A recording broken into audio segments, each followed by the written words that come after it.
তো বন্ধুরা কথাটা মন দিয়ে দেখবে।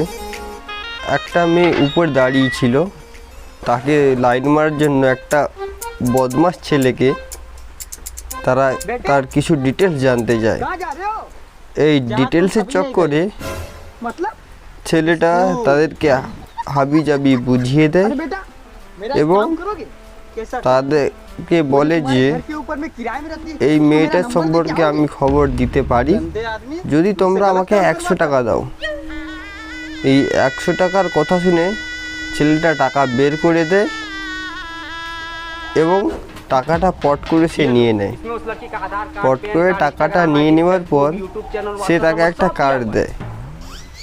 এই কার্ডের মধ্যে একটা দোকানের ডিটেলস ছিল। সেই ডিটেলসটা চেক করে বলল ওই মেয়েটাদের দোকান।